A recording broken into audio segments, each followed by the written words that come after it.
Shalom, apa kabar keluarga GB MCC?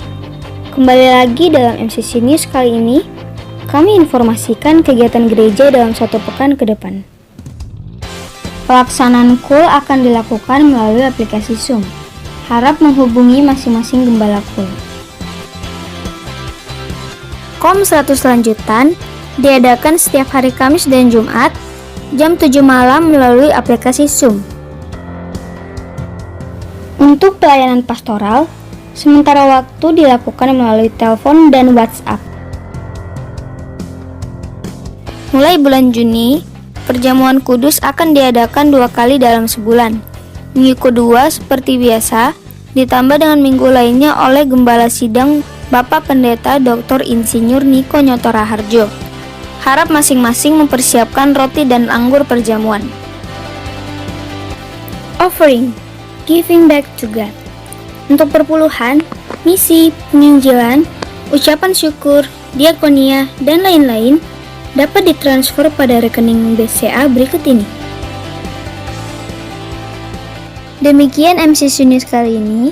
Jaga kesehatan dan happy Sunday.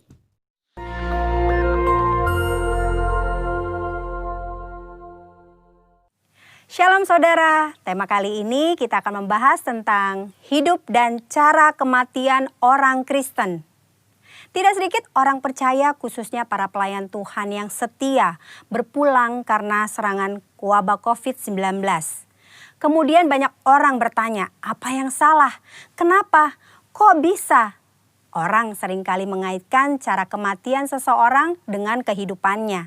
Kematian adalah hal yang tidak terhindarkan dari kehidupan semua makhluk hidup di dunia termasuk manusia.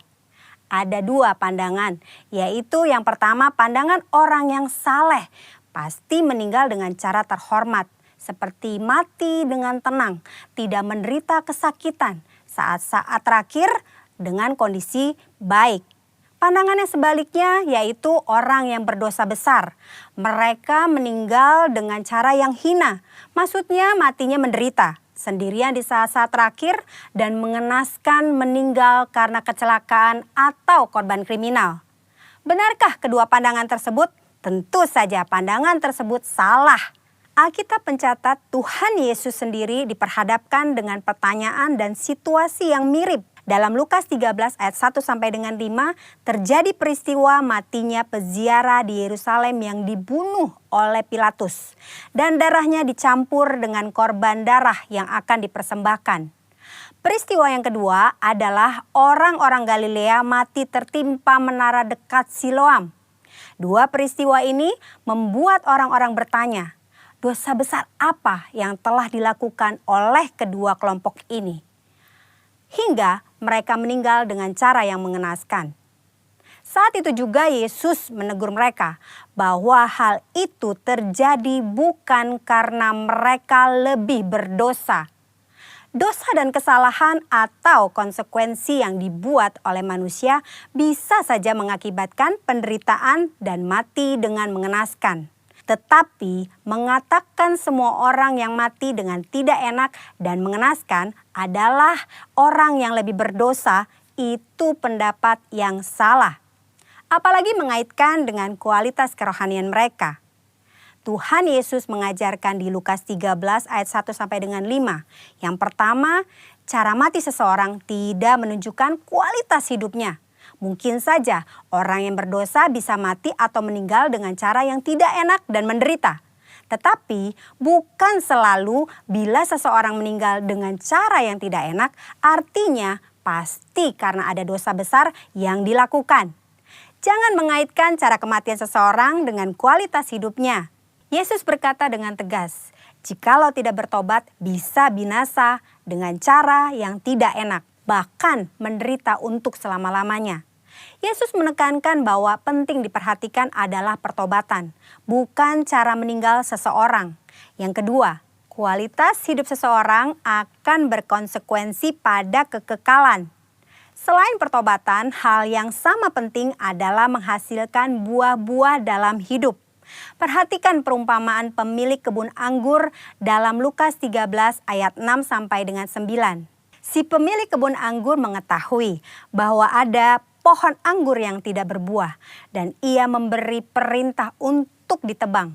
Namun si pengelola kebun meminta kesempatan untuk pohon itu dibiarkan hidup. Dan jika sudah diberi kesempatan masih tidak berbuah, pohon itu segera ditebang. Maksudnya adalah kita masih hidup. Artinya kita diberi kesempatan untuk mengalami pertobatan dan menghasilkan buah.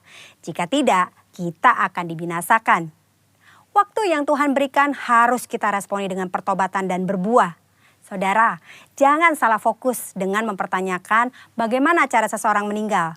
Sebaiknya kita meresponi kesempatan hidup yang Tuhan berikan. Yang pertama, kita fokus pada pertobatan dan menjalani hidup yang menghasilkan buah, agar kita tidak mengalami hukuman dan penderitaan kekal. Yang kedua, tidak ada hubungan langsung antara cara seseorang mati dengan kerohanian yang dijalani selama hidupnya. Yang ketiga, cara orang percaya mati adalah kedaulatan Tuhan yang tidak dapat diselami oleh manusia. Tetaplah percaya dan serahkan diri kepada Tuhan. Percayalah, tidak ada keputusan Tuhan yang salah. Saudara, kita tidak boleh menilai bahkan menghakimi seseorang melalui cara kematiannya. Sebagai contoh, memperkatakan, sudah rajin beribadah, berpuasa, berbahasa roh, kok bisa mati karena COVID-19? Hal itu tidak ada hubungannya, lagi sangat tidak pantas untuk diucapkan karena tidak menghormati dan tidak sensitif terhadap perasaan keluarga yang ditinggalkan. Mari saudara, kita fokus kepada pertobatan dan menghasilkan buah-buah yang baik selama kita masih punya kesempatan. Tuhan Yesus memberkati.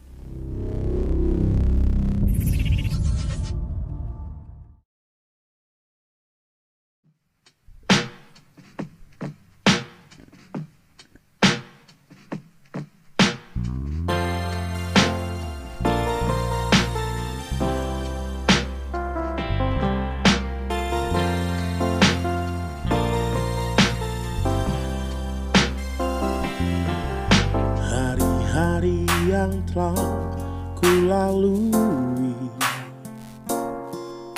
ku saksikan betapa karyamu selalu nyata di dalam hidupku. Tuhan, kau sungguh baik. Banyak peristiwa dan kejadian membuat diri semakin menyadari bahwa rancanganmu indah dalam hidupku. Tuhan, kau sungguh baik. Ku kagumkan Engkau Tuhanku, Engkau melebihi apapun di dunia ini. Takkan ku berhenti untuk selalu memujimu. Tuhan, kau sungguh baik.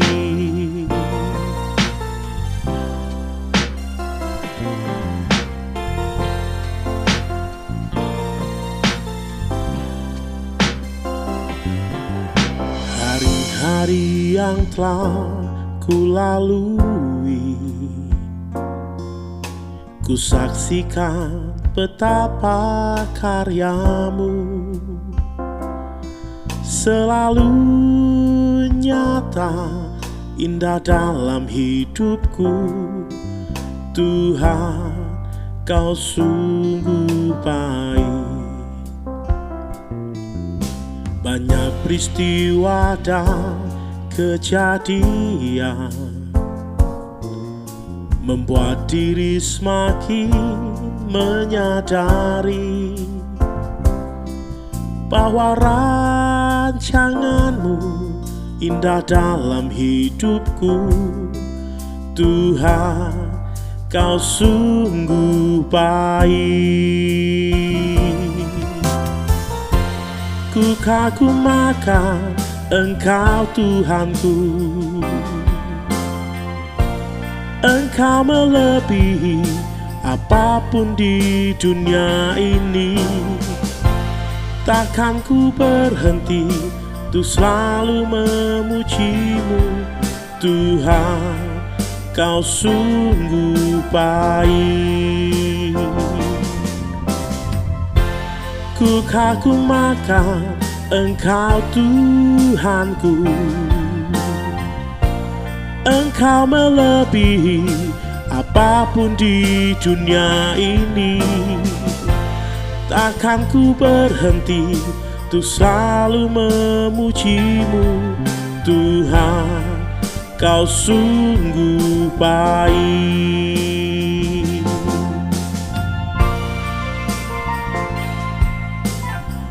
Terima kasih buat kebaikan-Mu dalam hidup kami, Tuhan. Kami mengucap syukur buat segala apa yang Tuhan buat dalam hidup kami.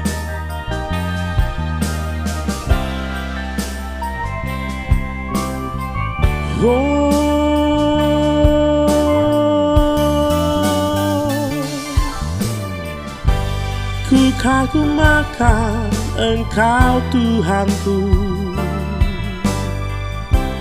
Engkau melebihi apapun di dunia ini. Takkan ku berhenti untuk selalu memujimu, Tuhan, kau sungguh baik. Ku kagumkan Engkau Tuhanku, Engkau melebihi apapun di dunia ini.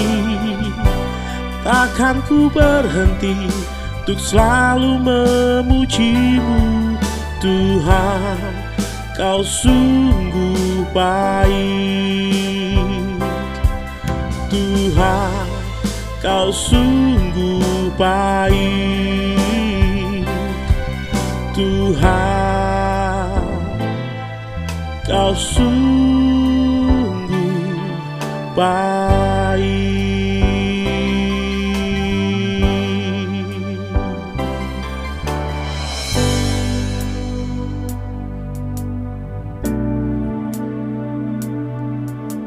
Terima kasih,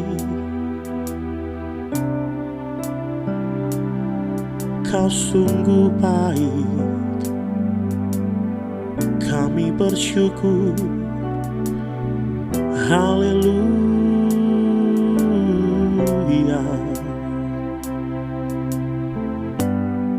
Terima kasih Tuhan, hatiku bersyukur buat kebaikan-Mu, buat anugerah-Mu. Haleluya.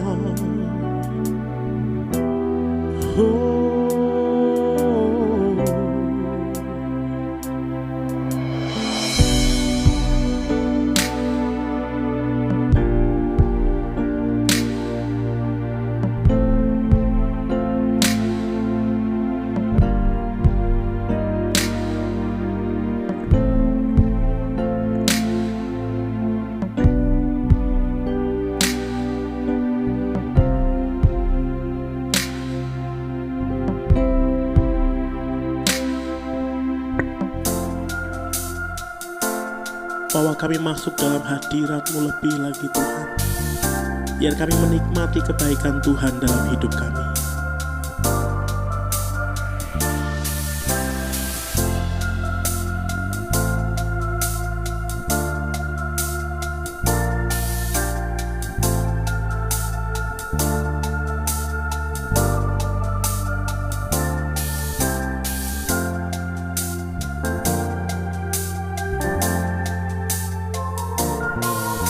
Satu hal yang ku rindukan, ya Tuhan, selalu berada di dekat-Mu.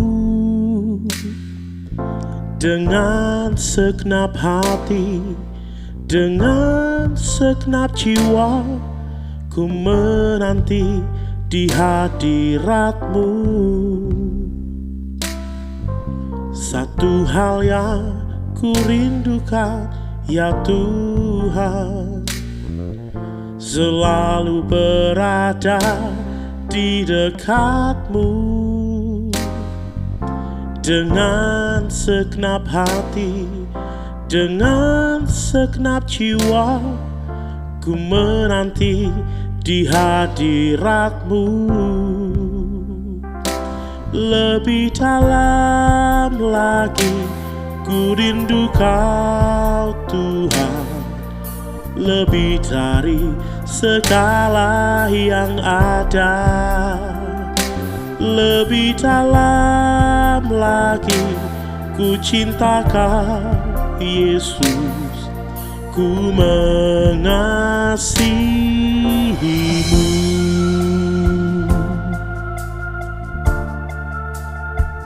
Terima kasih Tuhan.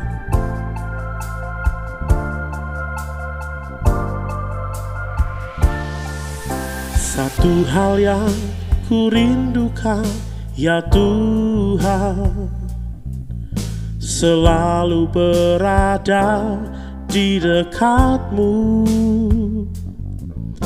Dengan segenap hati, dengan segenap jiwa, ku menanti di hadirat-Mu. Satu hal yang ku rindukan, ya Tuhan, selalu berada di dekat-Mu. Dengan segenap hati, dengan segenap jiwa, ku menanti di hadirat-Mu. Lebih dalam lagi ku rindu Kau Tuhan, lebih dari segala yang ada. Lebih dalam lagi ku cinta Kau Yesus, ku mengasihi-Mu. Lebih dalam lagi ku rindu Kau Tuhan, lebih dari segala yang ada. Lebih dalam lagi ku cinta Kau Yesus, ku mengasihi-Mu.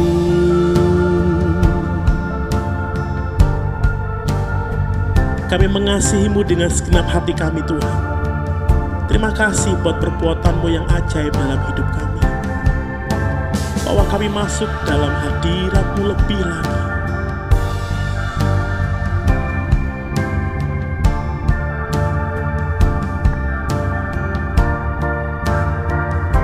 Lebih dalam lagi ku rindu Kau Tuhan, lebih dari segala yang ada. Lebih dalam lagi ku cinta Kau Yesus, ku mengasihi-Mu.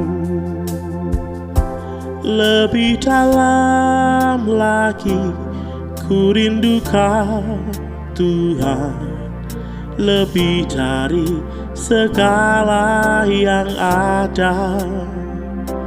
Lebih dalam lagi ku cinta Kau Yesus, ku mengasihi-Mu.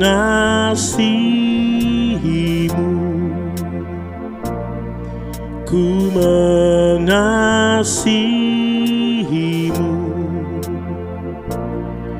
ku mengasihi-Mu.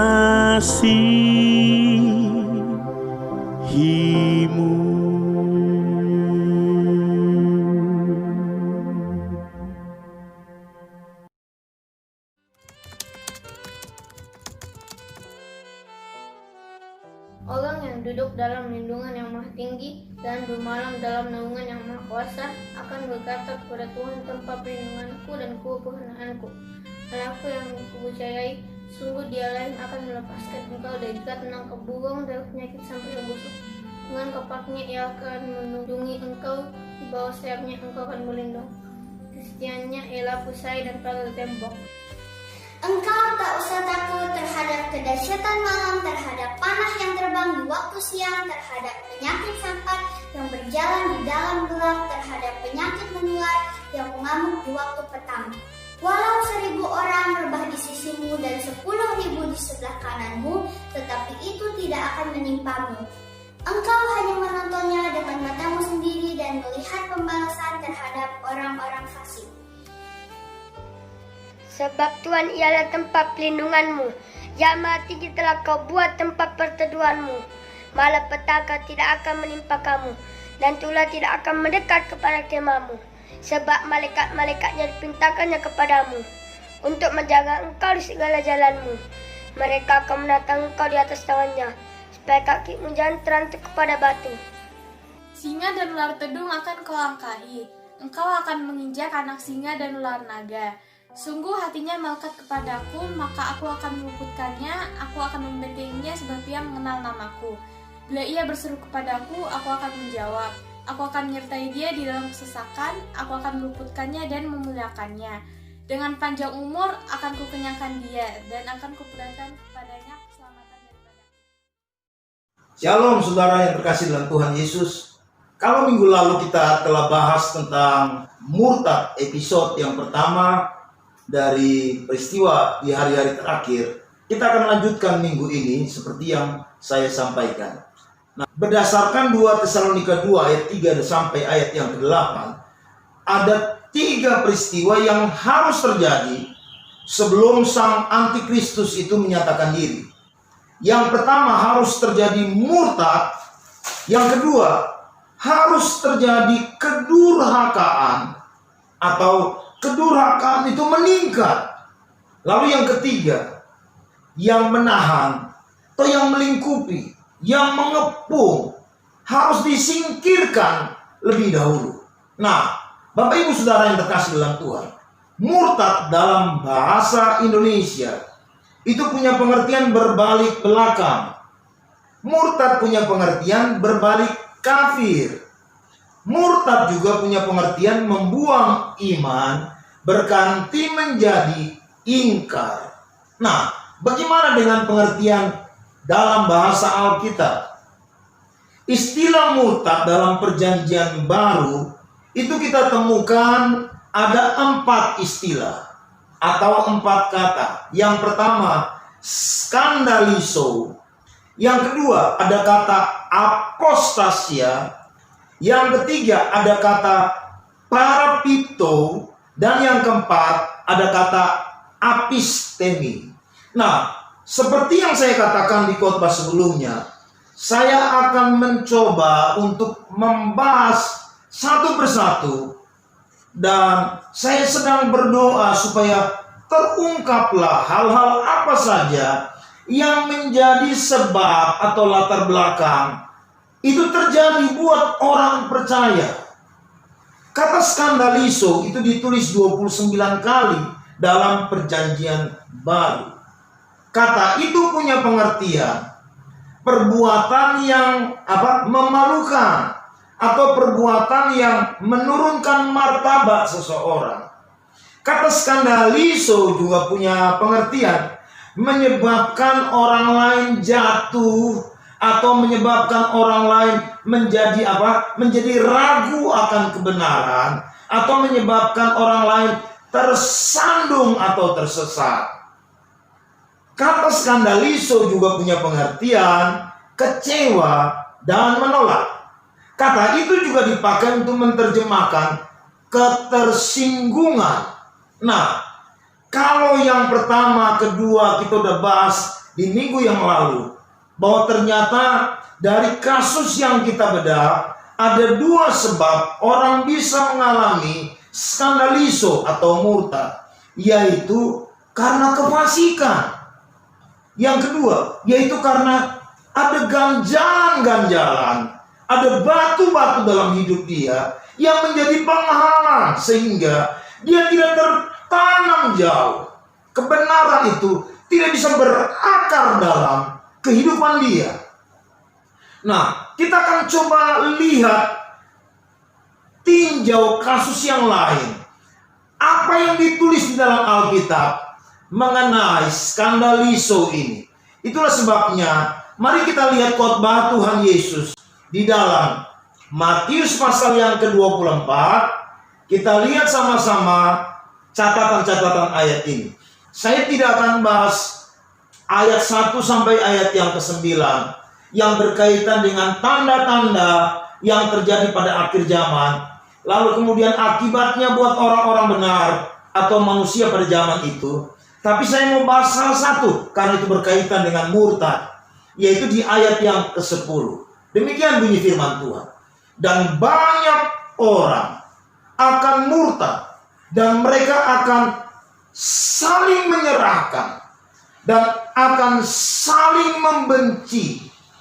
Jadi Bapak Ibu Saudara, dengan latar belakang penderitaan, kesulitan, kelaparan, peperangan, orang saling menyerahkan satu dengan yang lain, gempa bumi, sehingga begitu banyak masalah menjadi sebab banyak orang, dibilang gini, banyak orang, artinya sejumlah besar orang akan murtad, sehingga mereka akan saling menyerahkan, saling mengkhianati, saling memenjarakan, karena saling membenci. Mari kita lihat sama-sama contoh dalam Alkitab Perjanjian Baru, tokoh-tokoh yang mengalami sandungan dalam kehidupan mereka, bagaimana mereka mengelola sandungan itu, bagaimana mereka berespon terhadap sandungan itu. Dan dari catatan peristiwa itu, kita menemukan bahwa ternyata ketersinggungan itu punya potensi besar membawa seseorang pada akhirnya mengalami yang disebut dengan murtad. Saudara lihat tokoh itu, yaitu yang pertama Yudas Iskariot. Siapa dia? Saudara, satu-satunya murid Yesus yang berasal dari Yudea, yaitu Yudas. Nah, orang Yudea itu melihat orang Galilea memang dari kacamata yang berbeda. Mereka melihat seolah-olah orang Yudea itu orang yang punya tingkat sosial di bawah kehidupan mereka. Mungkin saja itu bisa menjadi latar belakang Yudas itu kemudian menjadi berbeda.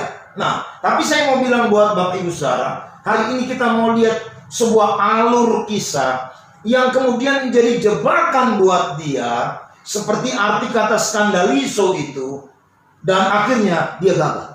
Mari kita sama-sama lihat Yohanes pasal 13 ayat 1 sampai ayat 30 saja, untuk menggambarkan bagaimana alur peristiwa yang terjadi buat Yudas ini. Saudara, di ayat yang kedua itu dijelaskan bahwa di tengah atau di saat makan perjamuan malam bersama Tuhan Yesus, iblis itu mulai membisikkan sesuatu yang jahat di hati Yudas untuk mengkhianati Tuhan Yesus. Nah, hari itu atau malam itu, Yesus sedang mengajar murid-murid tentang bagaimana melayani. Sebagai seorang pemimpin, dia menunjukkan, dia mengambil air, baskom, mencuci kaki murid-murid. Lalu dia mengajar tentang prinsip siapa yang paling besar, hendaklah dia bersedia melayani. Bapak Ibu Saudara yang terkasih dalam Tuhan, di tengah apa yang sedang Yesus lakukan, dia kemudian berkata bahwa aku tahu semua orang yang aku panggil, tapi di antara semua saudara ada satu orang yang akan menyerahkan aku, ada satu orang yang akan mengangkat tumitnya, ada satu orang yang akan mengkhianati aku. Murid-murid semua menjadi bingung dengan bahasa itu. Mereka kemudian bertanya-tanya, siapakah yang dimaksud oleh Tuhan Yesus? Ayat 26 dan ayat 27 kemudian mengungkapkan keadaan itu. Mari kita baca sama-sama. Yesus menjawab, orang yang kuberikan roti, yang kucelupkan ke dalam mangkok, dialah orangnya. Maka Yesus mengambil sepotong roti, mencelupkannya ke dalam mangkok, lalu memberikannya kepada Yudas, anak Simon Iskariot. Segera setelah Yudas menerima roti itu, iblis masuk ke dalam hatinya. Lalu Yesus berkata kepadanya, lakukanlah cepat apa yang mau kau lakukan. Saudara perhatikan ayat ini. Ketika Yesus berkata kepada murid-muridnya bahwa di antaramu ada seseorang yang akan mengkhianati aku, dan mereka saling bertanya siapakah yang dimaksud. Kemudian Yesus berkata bahwa siapa yang kuberikan roti ini, dialah yang akan menyerahkan aku. Tiba-tiba mereka lihat dia mengambil roti dan menyerahkan kepada Yudas. Yudas yang menerima roti itu, Alkitab kemudian menjelaskan bahwa dia mengangkat kaki, meninggalkan murid-murid yang sedang makan malam bersama-sama dengan Tuhan Yesus. Saya percaya malam itu Yudas menjadi tersinggung dengan bahasa itu di depan semua murid-murid yang lain. Dia datang dari latar belakang orang yang merasa dirinya berbeda dengan murid-murid yang lain. Malam itu dia menjadi marah, dia menjadi sangat tersinggung karena di depan murid-muridnya Yesus mengambil roti dan memberi makan kepada dia, sehingga itu menjadi bukti bahwa yang dimaksudkan dari antara murid-murid yang akan mengkhianati dia, dialah orangnya. Kita tahu akhir hidup Yudas. Yudas kemudian menjual Tuhan Yesus dan dia menggantung dirinya. Dia jatuh dari tempat pohon di mana dia menggantung dirinya. Perutnya terbelah dan semua usus terburai. Itu akhir daripada kehidupan Yudas. Tapi ada murid yang lain yang mengalami hardikan yang sepertinya begitu luar biasa. Dia bisa saja tersandung dengan bahasa Tuhan Yesus. Saudara tahu siapa dia? Simon Petrus. Kisah itu baru saja terjadi dengan sebuah alur cerita sebelumnya, di mana Petrus dipuji oleh Tuhan Yesus bahwa dia satu-satunya yang peka dengan suara Tuhan. Dia berkata bahwa engkaulah Mesias, anak Allah yang hidup. Matius pasal yang ke-16. Lalu Yesus berkata begini, berbahagialah engkau Simon bin Yunus, karena bukan engkau yang mengatakannya, tetapi Allah lah yang mengatakannya. Saya percaya hari itu Simon bangga banget karena dia peka dengan suara Tuhan. Ketika Yesus mengajar lanjut dan berkata bahwa aku akan mati dan bangkit pada hari yang ketiga, Simon memberi respon yang berkata begini, hal itu sekali-kali tidak akan terjadi bagimu. Saudara tahu apa yang terjadi? Simon begitu kaget karena tiba-tiba Yesus menarik dia dan berkata, enyahlah engkau iblis, engkau suatu batu sandungan bagiku. Bapak Ibu Saudara, puji Tuhan, Simon Petrus tidak bereaksi seperti Yudas yang hanya karena dibilang kau mengkhianati aku. Simon dibilang kau setan. Memang akhir cerita perjalanan daripada Simon, dia pernah menyangkal Tuhan Yesus. Tapi itu bukan karena dia marah, dia simpan ketersinggungan dia kepada Tuhan Yesus.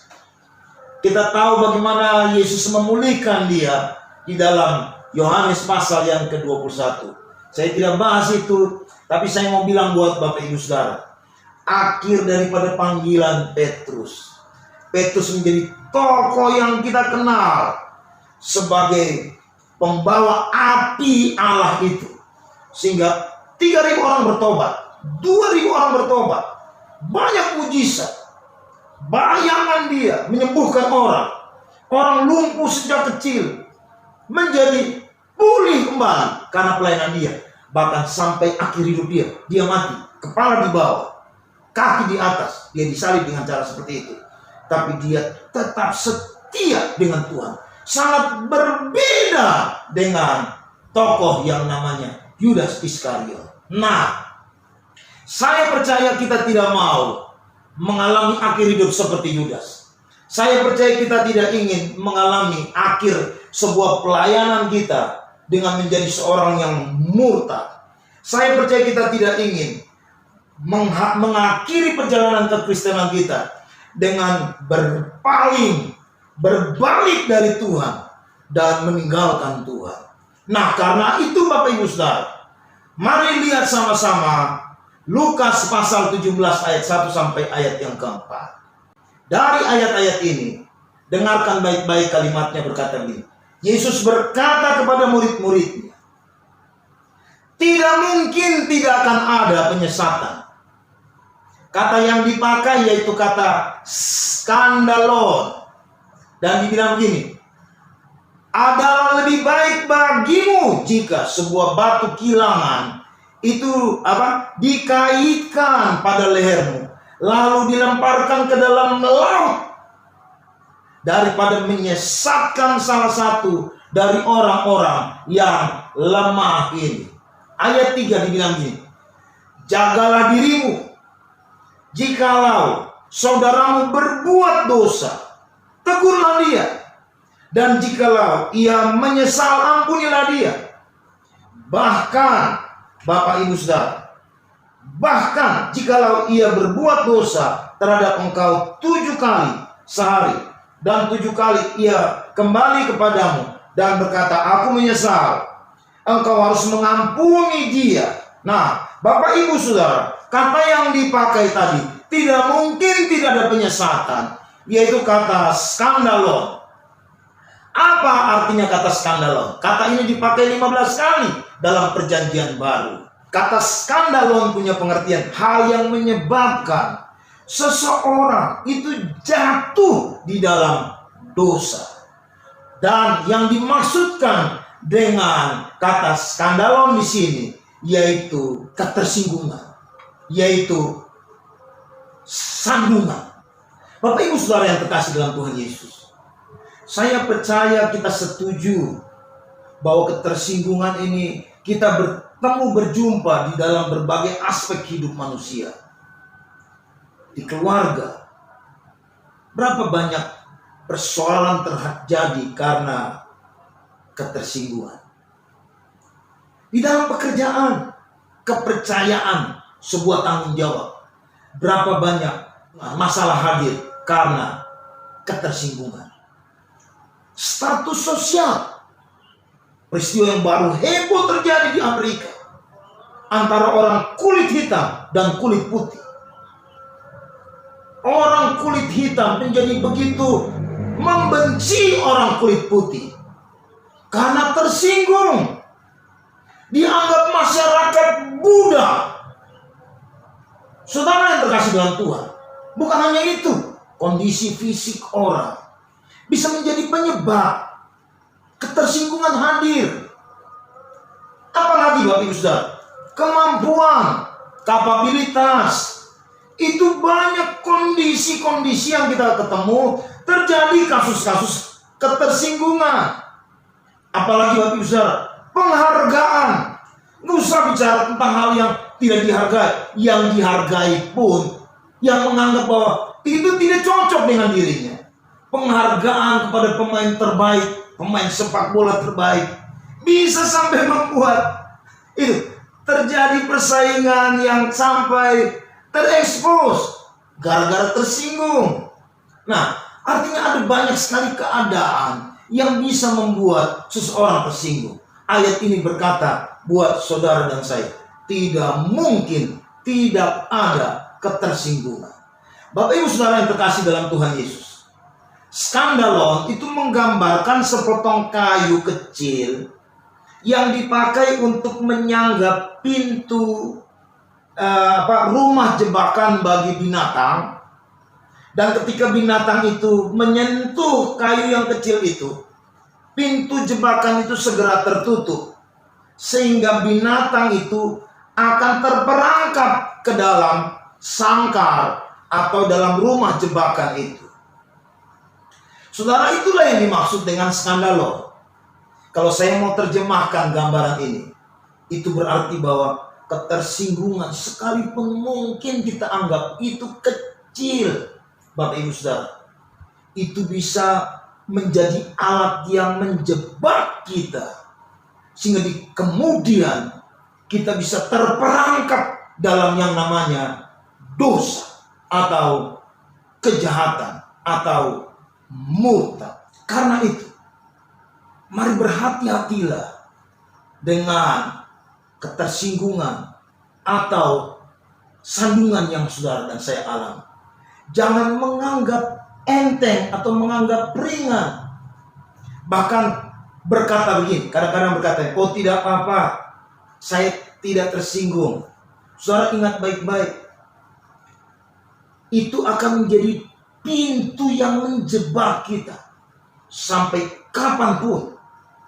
Kalau itu tidak diselesaikan, maka akan jadi masalah bagi saudara dan saya. Itu sebabnya ayat dari Lukas 17 itu mengingatkan kita bahwa lebih baik bagimu jika sebuah batu kilangan diikatkan pada lehermu, lalu kemudian dilemparkan ke dalam laut, daripada engkau menyesatkan orang yang lemah ini. Kita masing-masing harus berusaha untuk mengelola semua sandungan yang kita alami dalam kehidupan kita. Kalau tidak, Ibrani pasal 12 berkata demikian, jagalah supaya jangan ada seorang menjauhkan diri dari kasih karunia Allah, agar jangan tumbuh akar yang pahit, yang menimbulkan kerusuhan, yang mencemarkan banyak orang. Nah, coba lihat di sini. Jadi berdampak bukan hanya kepada diri pribadi, di mana dia menarik diri dari kasih karunia, sehingga akan terjadi dalam dirinya itu muncul kepahitan, tapi juga bisa merusak banyak orang. Nah, Alkitab memang berkata demikian, bahwa orang yang terluka atau saudara yang dikhianati, yang tersandung, yang tersinggung, lebih sulit dihampiri dari kota yang kuat. Wow. Karena itu, mari jagai dirimu. Kalau ada hati yang luka, itu berarti menjadi sebuah daerah yang terbuka terhadap serangan si jahat. Iblis akan pakai keadaan itu. Sehingga hari ini saya harus bilang buat saudara dan saya, mari bereskan itu. Sebab dia akan menunggu sampai kapanpun sepanjang hidup. Nah, Bapak Ibu Saudara yang terkasih dalam Tuhan, mari lihat, itu sebabnya Alkitab tadi berkata begini buat kita. Dari Lukas pasal 17, Tuhan menasihatkan kita untuk bagaimana menanggapi ketersinggungan, yaitu dibilang di situ bahwa kita harus berjaga-jaga. Lukas pasal 17 ayat yang ketiga, jagalah dirimu, jikalau saudaramu berbuat dosa, tegurlah dia, dan jikalau ia menyesal, ampunilah dia. Jadi Bapak Ibu Saudara yang terkasih dalam Tuhan Yesus Kristus, poin yang ketiga, nasihat daripada Tuhan Yesus, kita harus berjaga-jaga. Jadi Alkitab berkata begini, kita harus menjaga diri kita. Untuk menjaga diri kita, firman Tuhan berkata begini, sebab itu aku senantiasa berusaha untuk hidup dengan hati nurani yang murni di hadapan Allah dan manusia. Mari kita cek hati kita, apakah bersih, apakah tidak ada noda dan celah. Itulah cara berjaga-jaga. Tapi tidak hanya itu, Alkitab juga mengajarkan, mari kita identifikasi, apakah itu datang dari atas atau dari dunia ini. Sebabnya Yakobus 3 ayat 14 sampai ayat yang ke-18 berkata begini. Mari kita baca. Jika kamu menaruh perasaan iri hati dan kamu mementingkan diri sendiri, janganlah kamu memegahkan diri, dan janganlah berdusta melawan kebenaran.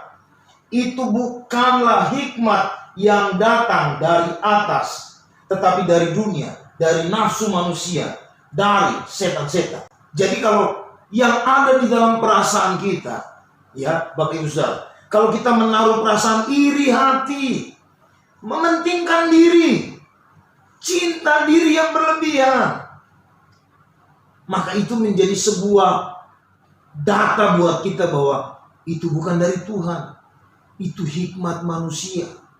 Kalau demi harga dirimu, lalu engkau bertindak melawan perintah Tuhan, Itu bukan hikmat manusia. Kita harus tolak itu. Nah, ayat berikutnya berkata demikian. Sebab di mana ada iri hati dan mementingkan diri sendiri, di situ ada kekacauan dan segala macam perbuatan jahat. Tetapi hikmat yang dari atas adalah pertama, murni, selanjutnya pendamai, peramah, penurut, penuh kasih, penuh belas kasihan, dan buah-buah yang baik, tidak memihak dan tidak munafik. Dan buah yang terdiri dari kebenaran ditaburkan dalam damai untuk mereka yang mengadakan damai. Itu berarti bahwa ini jelas. Kalau cirinya seperti itu ada dalam dirimu, berarti engkau sedang terpimpin oleh Tuhan. Nah, mari lihat berikutnya, Bapak Ibu Saudara. Pengkhotbah 7 ayat yang ke-9. Janganlah lekas-lekas marah. Mari identifikasi dirimu. Janganlah lekas-lekas marah. Dalam hati maksudnya. Karena amarah itu menetap dalam dada orang bodoh. Waduh. Jadi kalau kita lekas marah, di hati ini lekas marah, berarti kita diidentikan dengan orang bodoh. Saya nggak mau disebut orang bodoh. Saya percaya saudara juga nggak mau disebut orang bodoh, kan? Nah, mari lihat Efesus 4 ayat 30-31 bilang gini. Segala kepahitan, kegeraman, kemarahan, pertikaian, fitnah hendaklah buang dari antara kamu. Demikian pula segala kejahatan. Nah, itulah yang Alkitab katakan buat saudara saya. Bagaimana mengidentifikasi hal-hal yang tidak tepat itu sebagai bentuk kita sedang berjaga-jaga. Nah, bagaimana kita bertindak bijak dengan ketersinggungan? Matius pasal 18 ayat 15 sampai ayat 17 berkata demikian. Apabila saudaramu berbuat dosa, tegurlah dia di bawah 4 mata. Jika ia mendengarkan nasihatmu, engkau telah mendapatkan kembali. Jika ia tidak mendengarkan engkau, bawalah seorang atau 2 orang lagi, supaya atas keterangan 2 atau 3 orang saksi perkara itu tidak disangsikan. Saya menerjemahkan ayat ini dengan bahasa gini. Artinya bahwa cara yang bijaksana ketika kita tersinggung karena sebuah tindakan orang lain, maka yang harus kita buat dari ayat ini, mari kita datangi dia secara pribadi. Lalu kemudian berbicara dari hati ke hati. Mengapa begitu? Sebab kalau kita berbagi ketersinggungan kita kepada orang lain, kita sedang membagi yang pahit juga kepada mereka. Sehingga kita sedang memberikan persepsi yang tidak baik juga tentang orang yang melukai kita kepada orang lain. Atau bahasa kita sedang mengajak orang beramai-ramai untuk pahit kepada orang lain. Itulah sesuatu yang tidak baik, yang bisa terjadi, yang muncul dari sebuah sikap yang tidak bijak mengatasi, menyelesaikan yang disebut dengan ketersinggungan. Minggu lalu saya bicara tentang Yusuf. Yusuf punya 1000 alasan untuk tersinggung dengan hidup dia. Dia bisa tersinggung terhadap saudara-saudaranya. Dia bisa pilih tersinggung dengan tante Potifar. Dia bisa tersinggung, dia bisa pilih tersinggung dengan juru minum yang melupakan dia. Tapi Yusuf tidak melakukan itu. Saya berdoa, biar mari kita jadi orang yang melakukan yang tepat, melakukan yang benar, seperti yang Tuhan Yesus ajarkan. Sehingga satu kata yang saya bisa sampaikan buat saudara saya, mari siap melepaskan pengampunan, supaya kita bebas dari skandal isu. Yang bersedia bilang amin.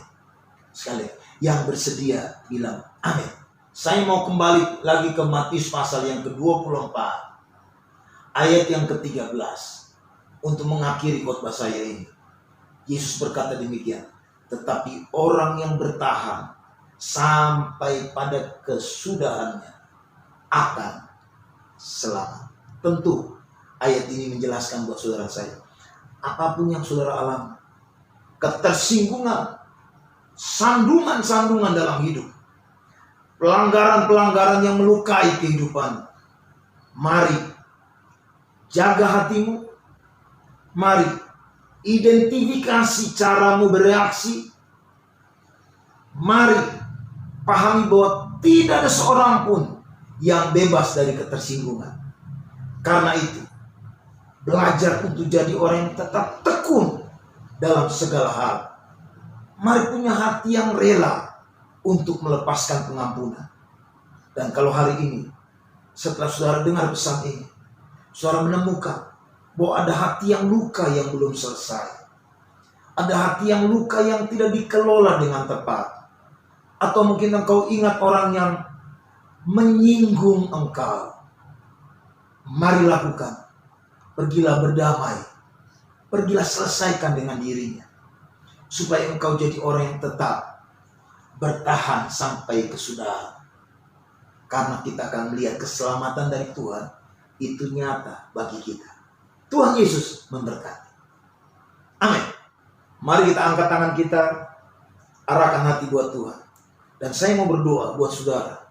Kalau hari ini engkau terluka karena keluarga, engkau terluka karena pekerjaan, engkau terluka karena keadaanmu, mungkin fisikmu, engkau terluka karena mungkin engkau dibedahkan dari yang lain. Ingat, orang yang tetap mempertahankan itu sulit untuk didekati. Kalau engkau tetap mempertahankan itu, engkau sudah menarik diri dari kasih karunia. Kau justru membuka pintu untuk akhir hidup ini. Tapi mari selesaikan itu di hadapan Tuhan. Kalau engkau ada di keadaan seperti itu, angkat tanganmu.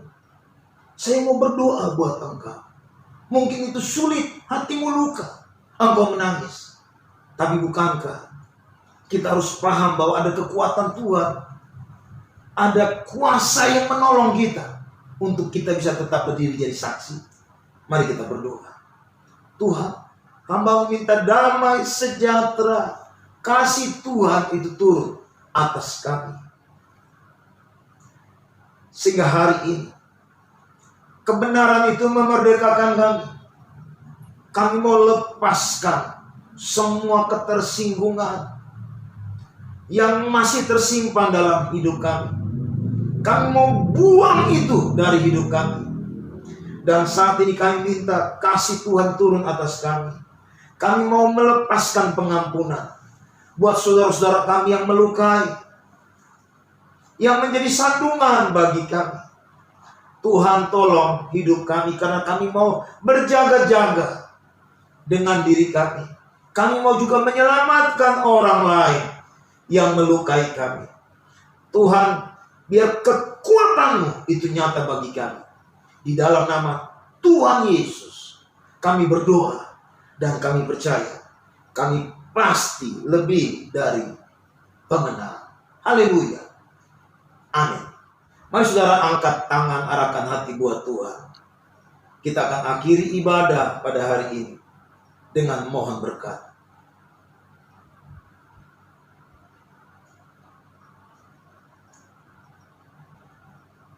Tuhan menyertai engkau dan melindungi engkau. Tuhan menyinari wajahnya dan beri engkau kasih karunia. Tuhan mengadahkan wajahnya kepadamu dan memberi engkau damai sejahtera. Diberkatilah hidupmu, keluarga, usaha, pekerjaan. Engkau berhasil, engkau naik, engkau jadi kepala. Dan biar engkau jadi berkat bagi banyak orang. Dalam nama Tuhan Yesus Kristus yang menerima berkat ini, sama-sama katakan. Amin. Tuhan Yesus memberkati. Haleluya.